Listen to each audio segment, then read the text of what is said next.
Fluid mechanics is a type of science that helps us understand how liquids, gases, and plasmas move and how forces affect them. This science is used in many areas like engineering, geophysics, oceanography, meteorology, astrophysics, and biology. There are two parts to fluid mechanics: 1. Fluid statics, which is the study of fluids that aren't moving, and fluid dynamics, which is the study of how forces make fluids move.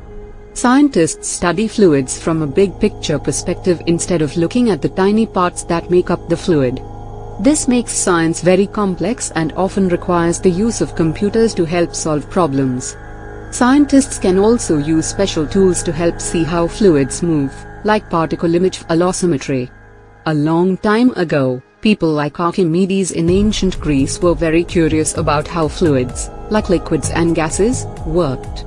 They did experiments to learn more and even came up with important laws, like Archimedes' principle, which explains how objects float in liquids. Many smart people, like Leonardo da Vinci and Isaac Newton, continued to study fluids and made important discoveries. They came up with mathematical equations to help explain how fluids move and discovered more about things like viscosity, how thick a fluid is, and turbulence, when a fluid moves in a chaotic way. Fluid statics helps us explain lots of everyday things, like why some things float on water and others sink, or why the air pressure changes when we go up high in the mountains. It's also really important for engineers who design things that use fluids, like water towers or pipes that transport liquids. Scientists also use fluid statics to learn about the Earth and other planets, and even to study things like blood pressure in our bodies.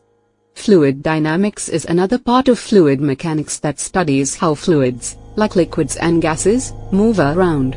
It helps us understand how things like water or air can flow and change direction.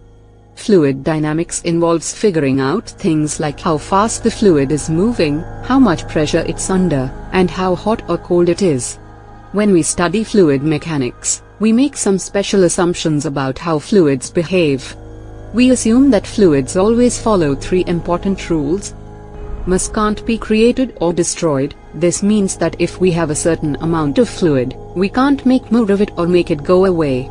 Energy can't be created or destroyed. This means that the amount of energy in the fluid stays the same, even if the fluid is moving around or changing shape. Every action has an equal and opposite reaction. This means that when a fluid is pushing on something, that thing is also pushing back on the fluid. We use these rules to help us understand how fluids move and behave. We also use special equations, called the Navier-Stokes equations, to help us do some math and figure out how fluids will move in different situations.